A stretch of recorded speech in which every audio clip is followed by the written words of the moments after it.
Yes. Welcome to Podcast Editing Plus Global Podcast Editors Chats. We're just going to dive in. It's been a crazy day. Hi, I'm Stephanie. I am your host. I am the Madwoman behind Podcast Editing Plus in all of its forms. If you're watching us on YouTube right now, feel free to leave comments at any point about what we're talking about or something else that you have on your mind regarding podcast editing. We're going to do a quick round of all the lovely editors that we have with us tonight, and then we're going to dive into the nitty gritty. I just moved today, which is why I'm on a couch holding my microphone, which is not a great thing to be doing, but you do what you can with what you have at the moment, and that's where I am. So let's do this. Bethany, can you start us off with telling us a little bit about your elevator pitch? What do you tell people about what you do? Thank you, Stephanie, first off, for having me. And I love that you are doing this on a day in which you moved, because this is the quintessential of being a podcaster, right? Oh, you just moved into a whole new environment? That's fine. We got this. As long as we have our hardwired headphones and our mic, we're good to go. So I am Bethany Hawkins. I am CEO and founder of Crackers and Soup, which is a podcast production and management company. And we do everything from launches to post-production to consultations. So that's my very quick elevator pitch. Lovely. Jason, what's your elevator pitch? Hello, everyone. My name is Jason. I'm a podcast editor and author, where I write about the finer points of audio engineering in dialogue and podcasting.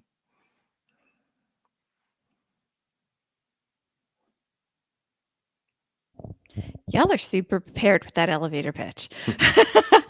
Holy cow. And okay, because we're technically supposed to be global, but I think I am the global flavor, which is slightly scary. Are you both in the US? Yes. Yes. Okay, so I'm an American expat currently in Rome, Italy. Jason, where are you at? I'm currently in Indianapolis, frigid Indy, a couple hours south of Chicago. Am I going in and out again? No, you're good. We can hear you. And Bethany?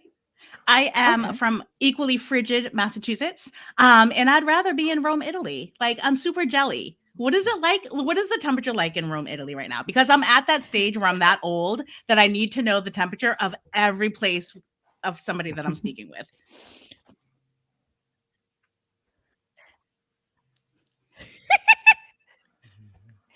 I actually just turned it because our Wi-Fi is so bad in the new apartment. I turned my phone off so it wouldn't disrupt. So I'm not sure. I think it's evening now. So it's probably maybe, what's 12 Celsius? Maybe 45, 50 degrees Fahrenheit.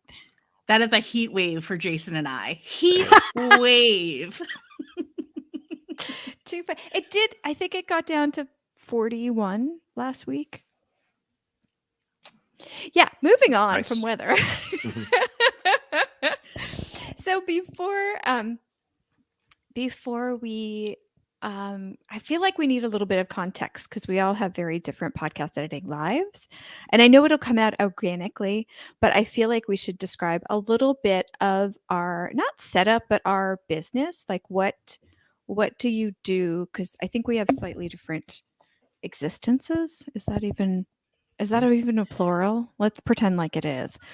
So mine's to start off, mine's a freelance thing that has expanded and is probably going to move into an illegitimate business legally in 2022.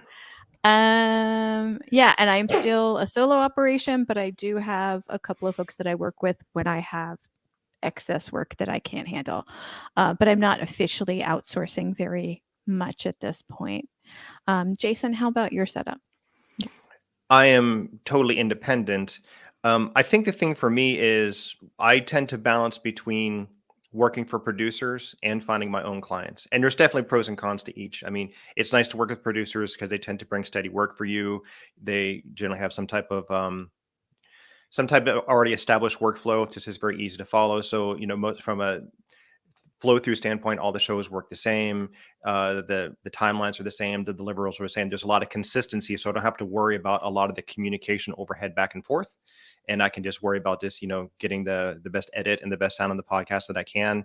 The downside is they're kind of paying you like what they're paying you. It's just like their rate, as opposed to if I get my own clients, then obviously I can have a little bit more freedom over what I can charge for that, be a little bit pickier about the shows I actually take. But then of course you get all that administrative overhead that goes along with it. So it's always, some days it's like this, and then some days it's like this, depending on the month, if the producer is taking on lots of new clients, or basically I just have a really good outwork or networking month, and I just kind of meet some people and I kind of get my own clients. So that's, for me, even I'm independent, I work for myself, but then it really comes down to like, what kind of client am I taking on?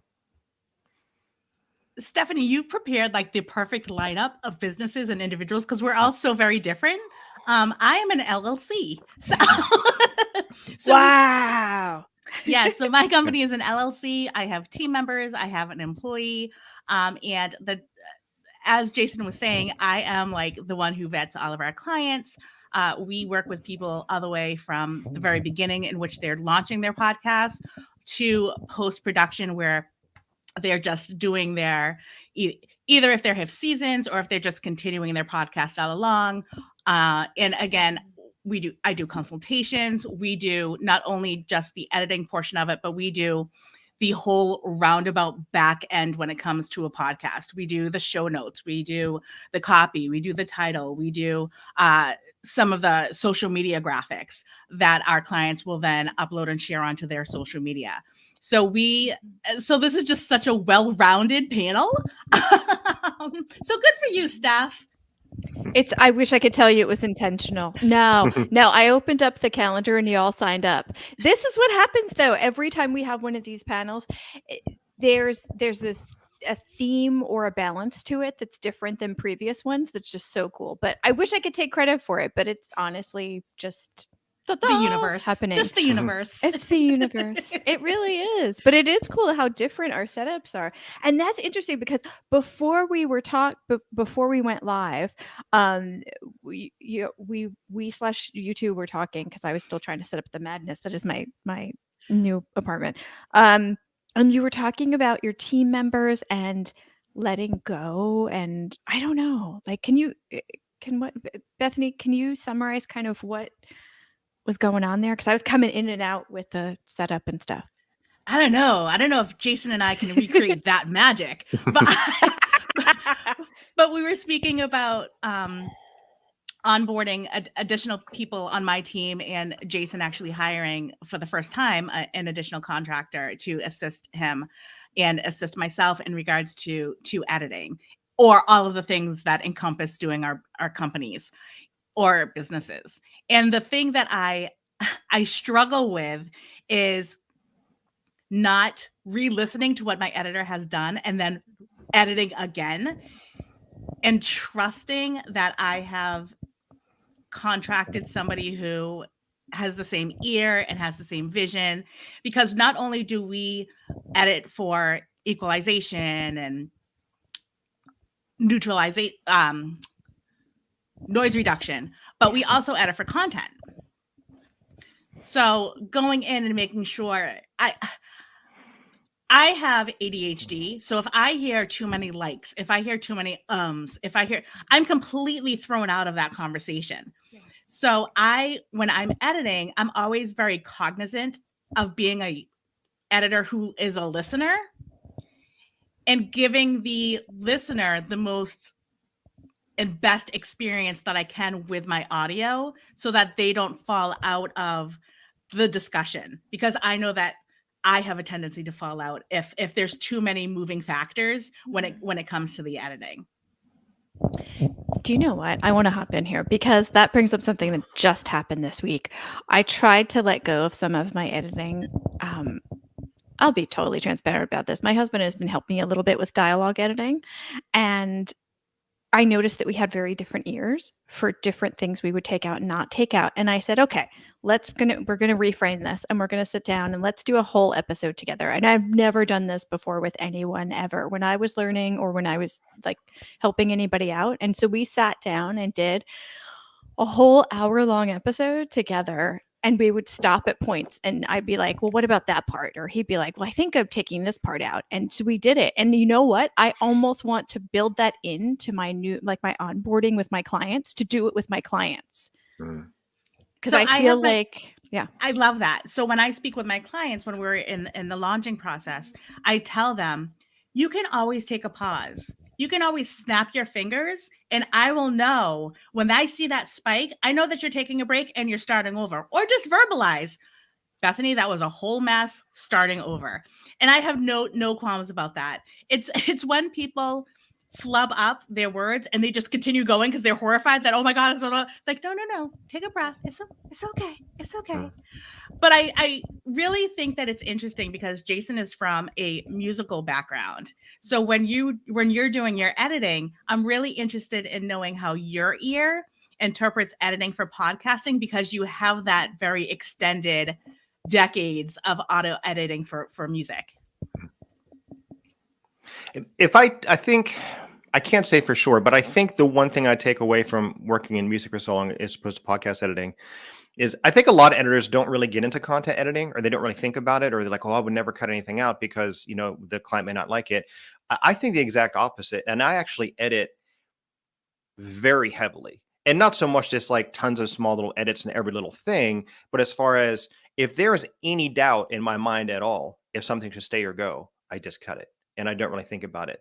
And it's, in the years I've been doing this now, I've never had anyone come back and say, hey, wait a minute, there was that one really cool thing we had that people just don't miss. And I think the reason why I think that is, if you look at the way, and really, I think the way like a lot of content is generated, right? If you look at just movies or film or music or books or anything, I don't think you always have these conversations like, well, I don't want anything to be edited because I want to sound authentic. It's just like, trust me, everything you consume is edited. Everything, every book you've ever read is on its 5th draft. Every TV show has been comped from multiple takes and edited and reviewed and produced and edited again. And like you buy an album with 10 tracks, I guarantee they recorded 15. And they went through the entire process of recording and comping and editing and mixing. And then they still cut the whole thing. They looked at the entire sum total of thousands of decisions and edits and everything.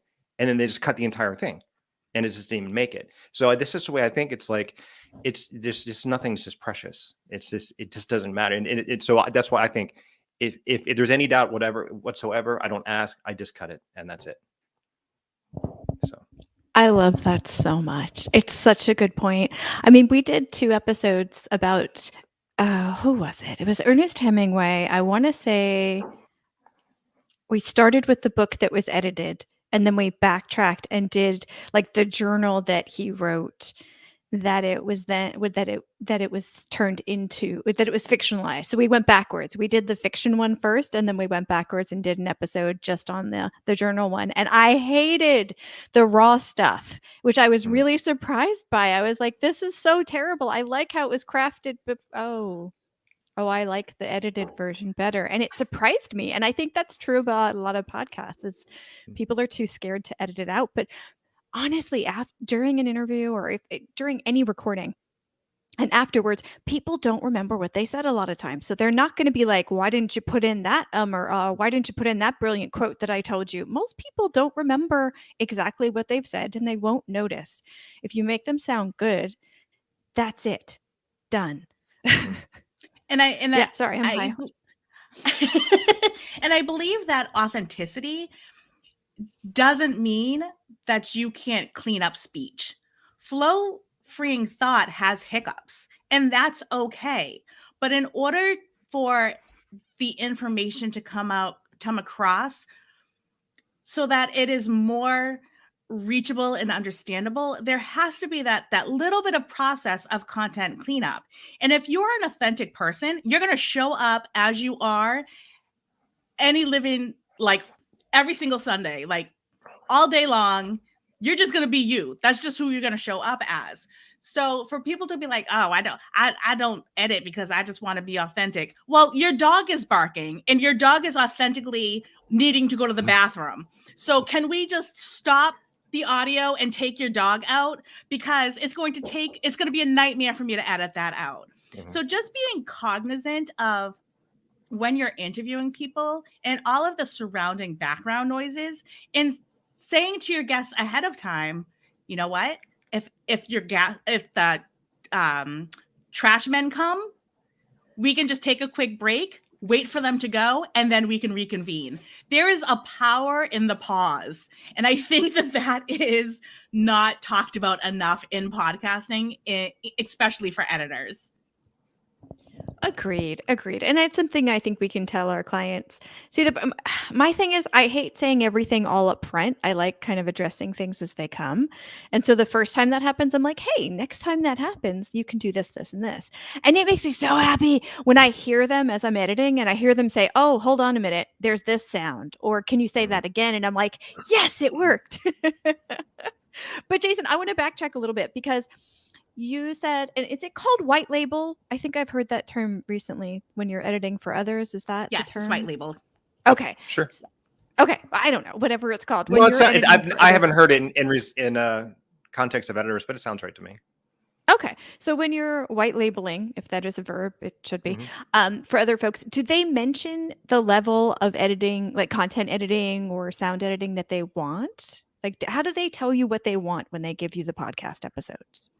Almost never. There's only been one time where I did a show for somebody else that I don't do anymore, and the good news was they took the audio quality of their show to the highest degree of any show I ever worked on. But they're one of those clients that for whatever reason they hated the sound of like human breaths, and they're like, we want literally every single breath edited out. And I would do like an hour-long interview, and I would make like 4,000 edits every single time. And I guarantee if I missed like 3, I would hear about it. Oh, They would my say at 26 gosh. minutes, and I would go back, and that client is no more, and no one particularly misses them. But honestly, that's really the Yeah. only time. And I think on it, maybe there's like 1 out of 100 episodes where I may get a note ahead of time. It's just like, because I've done a couple shows with doctors.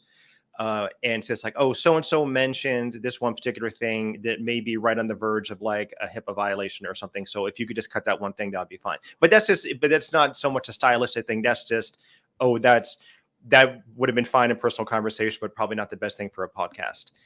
They're almost always along those lines, but that's really the only, as far as like stylistically, no. So you have free reign to do what you think would make them sound best. Yeah, and there's That's been one good. time where I did a show, one particular episode where someone basically just told like a really, like a 20-minute, really off topic, fairly like tasteless story, I thought. And I literally cut the entire thing out. And then on that, I just sent like a note to my producer. I said, by the way, the host went on for like 20 minutes about this. I thought the entire thing was not good for the audience, and I cut the entire thing. I said, if he has a problem with it, then let me know. And he said, he just kind of laughed and said, okay, no problem. And it never came back ever. So. Oh, that's beautiful. That's beautiful. Do either of you, like, how do you ask people when you first start either working for them or with them or whatever preposition you want to use, what level of editing they want? Like, how do you approach that at the beginning? Bethany? So I don't think that my clients know that answer. Other than I have a couple of clients that are audiobook narrators. So they understand the importance of timestamping, and they also give me really stellar quality audio. So if there is a situation that they want something extracted, they know to put it on a timestamp and give me that heads up prior. But the layman person that isn't in the audio community, which is the majority of the people that are creating podcasts, I feel, or at least that I've spoken to that are clientele, they don't understand all of the minutia when it comes to editing. So I just edit how I want to edit. I do what I want. And then if anybody has any questions, they're not going to understand what I'm explaining to them anyway. So it is what it is. Yeah. Wow. Yeah. I mean, I think you just have to be the professional, and you just have to do the job that they're hiring you to do. Basically, you can always talk about it later. It's easier to ask for forgiveness than permission. Very true, very true. But you can have a heavier hand or a lighter hand when it comes to that stuff. Mhm. And sometimes, I don't know if the two of you do this, but sometimes I can get a little bit too picky about what comes out. Not every and ah, because if you take out too many, it gets clippy and stupid if it's too close to a word, and that's terrible sounding. But I think I can start taking out, rewinding and not rewinding, but going back and checking too much. Does that make enough sense? Or and I can get too nitpicky about it. And I don't think that's necessarily good for anybody involved.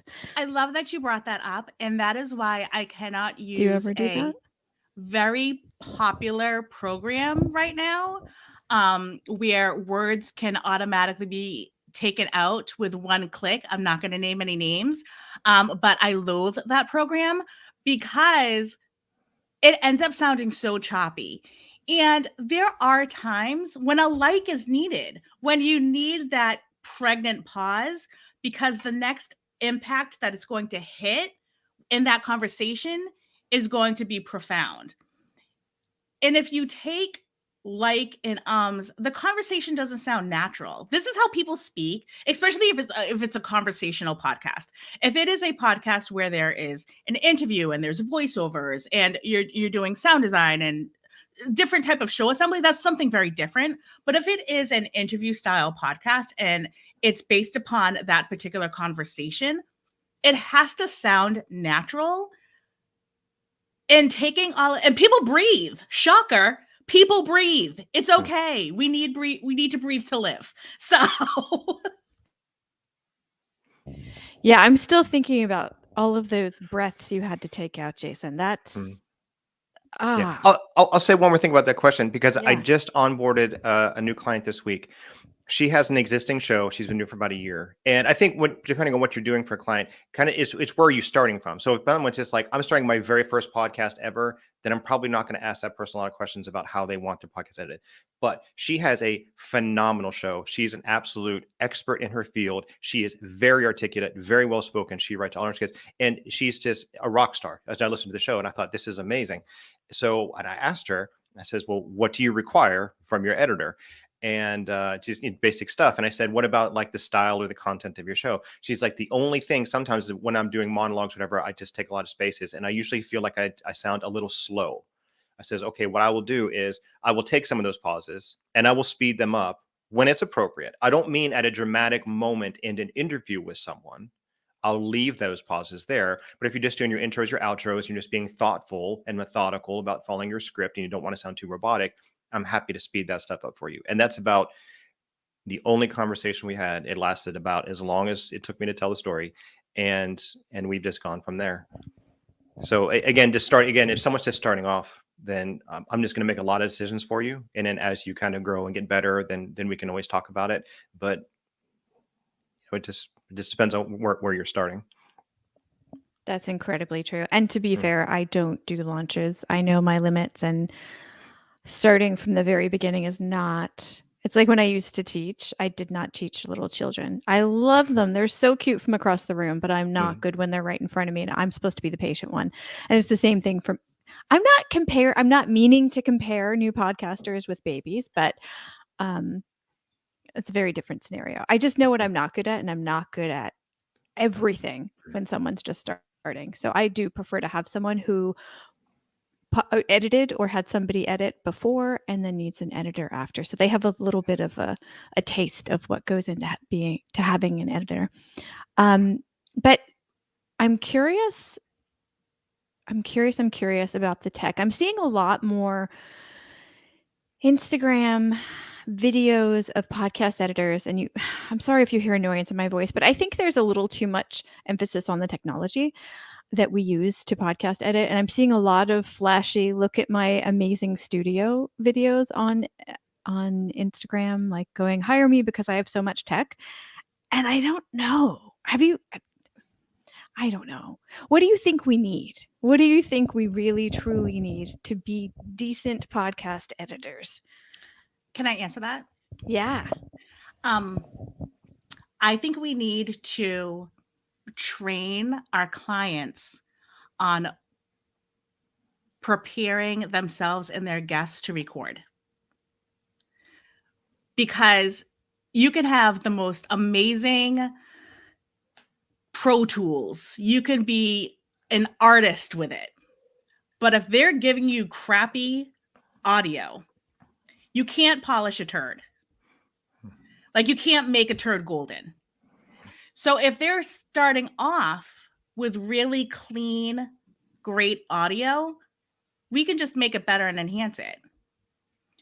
But if they're starting off with just trash because they're in an open concept house and they have no rugs and they don't believe in blankets and there's nothing that's going to absorb that sound and it's just reverb after reverb after reverb, we're not magicians. So I think that it goes back to, it doesn't even go back to technology. It goes back to counseling your client. If you have that rapport with your client and you can say, this is what I'm hearing, and this is why it would be beneficial for you to go in your closet because your house is huge and you don't have any walls, then that's what needs to kind of happen more than worrying about, let me spend $3,000 on this new fancy, pretty, shiny toy. I would say, just first of all, everything you said is absolutely correct. But I just thought of something. If someone had a $200 budget, instead of buying a $200 mic, I would say spend $100 on a microphone and $100 on a floor rug. If you don't have one. Yeah, to standing knock ovation. To knock down the echo. So I don't have to wait 15 minutes for Dialogue D reverb to run. But also to piggyback that from a slightly different perspective, I think there's a lot of people, I see more and more questions all the time about people wanting to get into video. And it's like, I want to do a video podcast. And to a certain extent, it's a weird question because it's like, well, I just thought of this analogy recently. It's like, if you have an audio podcast, it's like, well, now I want to do video. It's like, well, we've all heard the expression, a picture tells 1,000 words. Well, does that mean that doing video is 1,000 times more complicated than just doing audio? Probably not, but it's probably 100. And it is a massive, colossal step in the amount of decisions you have to make up front, not only about how everything looks, how you're going to do the show, and plus not only that, the gear you have to do. Everything ramps up dramatically. So I would say if you are going to do it like a video, like if you're primarily going to do a video podcast, then you should do a good video podcast and you really should invest. But if you're just doing like audio only, just ATR into the laptop, find a quiet time of the day and just focus and just get it done. For sure. Okay, we're dancing around tech though. I'm craving hearing what you use, and that was my roundabout way to get around to that. And I think it's going to be very different answers because of our setups and our backgrounds. So can I ask, what do you use to edit? I use Hindenburg. Yes, I didn't know that about you. What was that? Hindenburg. Okay, right. Me too. Mostly, kind of, except I do some video stuff on Reaper. Jason, what do you use? Okay, I have a slightly contrarian point on this. To answer the question, I use Pro Tools because I have to use Pro Tools to work with the clients that I have. Basically, they're like, you can come work with us if you use Pro Tools. So I do. And I've used it before and it's fun and I like it and I'm incredibly fast with it and that's fine. However, I also believe that there is no one DAW out there. Okay. I've had the opportunity to work with clients and they said, like, I already have like 5 episodes I've already done rough edits of in Hindenburg. It's like, okay, do you have the advanced version of Hindenburg so I can get an OMF export? No. I said, okay, hold on a second. And I went and I bought a copy of Hindenburg and I said, send me your raw Hindenburg files. And then I did the export and I put it in Pro Tools and I did the edit. I also work for clients that work in Audition. Send me your Audition file. I then take the Audition file. So it's basically, I use on my computer right now, I have Pro Tools, Hindenburg, Audition, Logic. I have like 5 or 6 and I use them all on a regular basis, but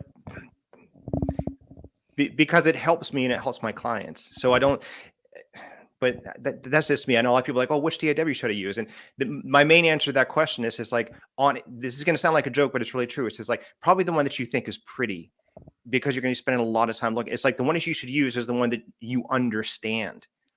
And it's like all DAWs, they all do 10,000 things. You only need to do 500. And no matter how much you want it to, there's always going to be 10 things that it's not going to do that you want it to. So find like the 20 things that you're going to do 1,000 times throughout the edit that you like the way that the software handles that the best, and use that one. Now, having said that, I use Pro Tools and I spend an enormous amount of money on super high-end plugins, but you don't have to. I've just, again, come from music, like I've already had invested in like I've used the most expensive gear in the world. You don't need it for podcasting, guaranteed, but I know the difference between a good plugin and a bad plugin. I mean, small differences in software, I'm just very attuned to. So I just use what I like. And I'm just used to it. So yeah, I use iZotope before I use Hindenburg. So I run it through iZotope and then I insert it into Hindenburg and do all of those other things. But yeah. Okay. And FabFilter is better than your stock DAW plugins. There, I said it. That's all. FabFilter. Sorry, back up. What is FabFilter? They're just a plugin brand that I'm big fans of, but they're just incredibly. They're very high end. They're very expensive, but they really are nice and they're worth the expense. But you don't have to get them. You don't have to do it. You can use the stock plugins in your DAW. They're fine. I just like to do different things. That's all. Yeah. No, there's nothing wrong with both playing around with different things and it being fun and interesting. I was just curious about the bare minimum that y'all use. That's cool. And to be quite honest with you, I think reverb is my absolute worst enemy when it comes to my clients. And so I'm on a kick this year a quest or whatever to find the best way to combat that in the best way possible. And I'm just hitting all kinds of walls. Blankets. That's the best. That's the best thing on my end, because there's only I don't want to see. Here's the balance, right? With the clients is there's only so much I can do to train them to do what they're comfortable with that fits into their life, because I have business clients who are super busy and they want to podcast, but podcasting can't take over what they're doing. So it's like it's partially up to me, and so I'm trying to figure out how to get it as good as I can with the current environment of their place, of their recording space. So do y'all have any plugins that you really like for reverb? And I know I'm being really selfish right now. I just I just went down a really big rabbit hole on this because I'm an RX Advanced user and I love their stuff. But I had a client that just had I was specifically hired just to clean up their stuff, and I just opened up RX and I did all the stuff and I did my normal things, and they're like, "Oh, can we do a little bit better?" So I started just experimenting with different stuff. There's a company called Acon Digital. They do two plugins that are really nice, and they're 1/5 the price of RX Advanced. They do a plugin. It's called Dereverberate, something like that. And then they also do like their version of a dialogue isolate. They are excellent. They run twice as fast as iZotope RX, and they're $100 each. Jason, drop that link. What are you doing? What? Are you serious? Trust me, I spent hours with the headphones on, just going through and looking at them and looking at them. Gosh. The Acon Digital, they do a full suite. I forget what it's called, but you can just get those two. They're basically their Dereverb and their isolate. They're very good. Oh yes, please slide in my DMs and give me that link. I will. But the thing is, you get in standard, which is like $500. Then it's like $1,000 to get up to advanced. It's like you could spend. You still have to get standard, so you can get the spectral denoise. But then you can spend like $200 more, get the extra 2, and I feel like it's just as good. And that'll give you like 99% of everything you get out of advanced anyway. Wow. That's amazing. And you can run them as a plugin within RX, which is super fun. So you can still put them in your standard batch jobs. Really? Yep. Oh, I'm glad I got selfish there. Okay, yeah, we're definitely going to put some links in the show notes for y'all, because that's amazing. I don't know, because for me, like static, super easy. Like between Audacity and Hindenburg, I can get rid of that. That's not an issue. Leveling and all kinds of stuff is great, but reverb is just, and I know there's a difference between reverb and echo, and I keep hearing it. I understand it, and then it leaves, and it doesn't matter. Right now, it does matter, but it's, yeah. Anyway, is there anything that the two of you keep hitting in your own editing that you can't find the answer to, or that you feel like there's something else you could do or find, or you'd love to ask someone, because we'll throw it out and see what folks come back with.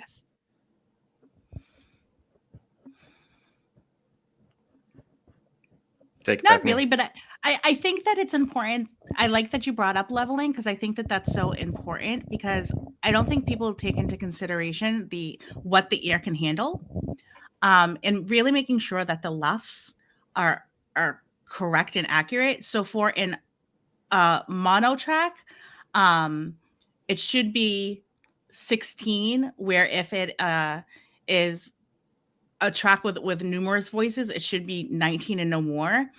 Because there are some podcasts that because in addition to podcast production, I also review podcasts for a particular application. And there are some podcasts that I'm listening to and I review, and my eardrums are just humming because they're not leveling out the podcast appropriately. So just remembering when you're podcasting to keep your listeners' sweet little poor ears in mind, because if they are deaf from your podcast, they're not going to be listening to you. Like, there goes that download. They're now deaf.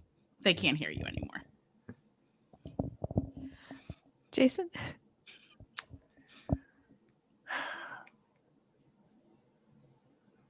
I'm not sure. I guess personally, I'm always just going in circles. I'll go through a big dynamics thing, and I'll go through like a big EQ thing, and I'll go through like a content editing thing, and then have a new client come up, and then that's a whole new range of challenges. I think this new client I got on this week, true crime, which I knew was very popular genre, but I never worked on one before. And I think going into different genres and different types of interviews, it always comes up with new challenges and new things. And it's just, some are more technical related, some are more content related. So it's just like every time I get a new client, something's always just like a little bit different. And especially if it's a new genre, then it's even more different. If it's a totally different style of podcasting, then it's even more different. So just always just trying to go wider and just trying to find, you go wider and you just kind of bring on more knowledge, and you just kind of go deeper into that knowledge, and you kind of come back up and you go out to the next thing. And it's always to kind of go out and then just like go as deep as you can, and then like come back. I'm just like, okay, now where else can I go, and see what's out there, and then find another area. It's like, oh, this is interesting. I want to go deep into this area. So, and I think for individual podcasters, it's like, okay, so you start off maybe text a challenge, okay, but then you get over that hurdle. It's like, well, what's the next thing? It's like, well, maybe I just need to work on boosting, getting a bigger audience, okay. But then circle back around. It's just like, well, maybe I could work on my interviewing skills, and it's just, okay, do that. Or maybe I should pre-script a little bit more, or maybe I should specifically work on better follow-up questions. It's like, there's always something.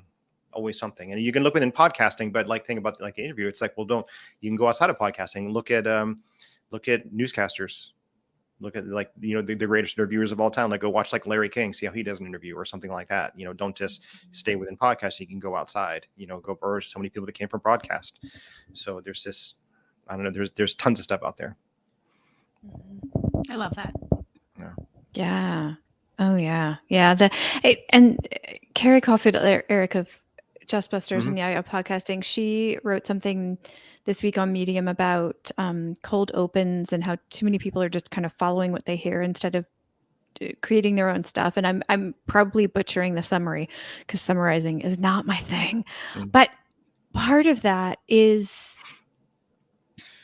not spending enough time letting yourself go down those rabbit holes and not letting yourself grow, especially creatively, narratively as a podcaster, kind of rushing through and just trying to recreate what other people are doing. Do you, and I need to make this a final question. Man, I could talk to you both forever. Do you think that kind of creative energy, vibe, skill, tasks, do you think podcast editing, here's a better question. Do you think podcast editing is a creative task? Yes. I'm so glad you said that. Because a lot of people, I think, view it as a technical go in and clean up kind of mechanical, like rote kind of task. And it doesn't feel that way to me when I'm doing it. No, I think it's an art form. I love what Jason said in regards to learning. I am a big proponent of learning all the time. I never try to say that I know everything.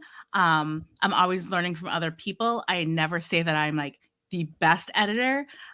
I say I'm the best editor that I am today. And hopefully I'm going to learn something and I'm going to be an even better editor tomorrow.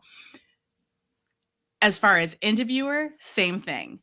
Hopefully I'm learning, and the guests that I have on my podcast, they're actually feeling heard and engaged, and that I'm with them. And I just want them to leave that episode knowing that they were loved and appreciated. And that's truly an art, because you're doing so many different things, just like with editing, in order to have it all culminate into something beautiful that you are excited to share, or that your client is excited to share. Can we swear? You can't half-ass that. It's an art form. I asked, can we swear? And then I just swore anyway. So please feel free to. It's fine. The podcast isn't even hosted anywhere right now, so I'll just mark that one as explicit when it does get back on its feet. Can I give one quick follow up Jason. to what she said? I think, Yeah. and again, this comes back to my previous experience with music. Is music used to be very corporate. You know, it's like post Beatles, and it was just like, oh, if I wanted to have a band, it's like you would go and you would get a label and you would go through that whole thing, and it was just very organized, and there were gatekeepers and all that kind of stuff. And it's basically that entire thing has kind of fallen down, and it's starting to become very democratized. The way I look at podcasting is kind of like very much going the opposite way, where it started off and it was super rogue and independent. And now it's just like all these big companies were throwing like big money at it, and I think all that is. Maybe it's good for, I think it's good for podcasting in some ways, but I think it's bad for podcasts in some ways. And it tends to like silo people up, and you don't have to allow yourself to get siloed up. Like it's, if you think about what you're doing as art, as it's like a form of communication, like some people dance, or some people sing, or some people make movies, or some people start bands. It's like you could start your podcast and you're like in the same club. So if you ask me, it's like, is editing an art? It's just like, yes. And the more I can make it more artful if you come from the perspective that your podcast is art. Yes. So you don't have to say, well, it's just like, oh, how do I make money off my podcast? It's like, well, it comes back to like your original why. It's like, well, why did you start did you start a podcast to make money? Well, then there are answers to that question, and maybe you'll succeed or maybe you won't. But yeah, I don't know. It can be as artful as you would like it to be. It can just be a pure, I think a lot of people just like aren't super popular nowadays with the idea of just like doing like a labor of love, but it absolutely can be. And you can do whatever you want. If you want to work with an editor to take kind of like, help you in that creation of that art, then you can absolutely do that. Which is why I always tend to say, it's just like, well, how do I do X with my podcast? Or I would always say, well, how do I do X with my X? Like, you don't always have to listen to what the other podcasters are saying. If you want to do a video podcast, you have to look at the video podcasters, look at what the film people are doing. Or how do I do a better script? It's like, well, don't look at how podcasts are doing scripts, look at how playwrights do scripts, or just take it from everywhere. Take it from everywhere and just make it what you want it to be. Exactly. Yeah, exactly. That's so, I can't even, I want a mic drop, but I don't want to drop my mic. Yes. And I do think it's a creative thing. And I do think a lot of times people get caught up in the frenzy of podcasting that they ask the wrong questions and miss the creative opportunity that it can be and that it is for many of us still. And I think that's also true for podcast editing. But I feel like I've kept you all way past our 30 minutes. Seriously, this has been really, really fascinating to talk to both of you on. Please do know that you're welcome to come back at any point. Yeah, we'll be doing this all year as long as there's people who will come on here with me. And I will have my mic stand soon, I promise. I do want to get this art that's above me because I think it's really pretty. Nice. I intentionally sat in front of it and then realized that you could only see their feet, which isn't really useful, is it? Anyway, let's go around and tell folks actually where they can find you. Is there one central place that folks can take a look or listen at what you do? Jason? I'm at Jason Sheasley on Twitter, and my company is called Abridged Audio, which you can find at abridgedaudio.com. Love that name. Bethany? My company's name is Crackers in Soup, and I can be found at www.crackersinsoup.com. I'm on all of the social media. I am all over social media. I'm in these streets. And I'm at Podcast Editing Plus. You can find us probably the most central place is, and this is very against best practices again, over on Substack is the newsletter. In the newsletter is every single link to every place that we have stuff on the internet. On the internet is an awkward way to say it, online. Thank you very much to the folks who showed up in the chat room. Hello to you all. And yeah, and for those of you viewing this afterwards, feel free to contact us. We'll have links to the things that we mentioned in the show notes realistically in a week or so. And this will be available also in podcast form eventually, because the host that I just switched to just went down. So that's not working too well. Fun. So thank you all very, very much. Jason and Thank you, Bethany, Stephanie. hold tight for 2 seconds. We're going to stop the live.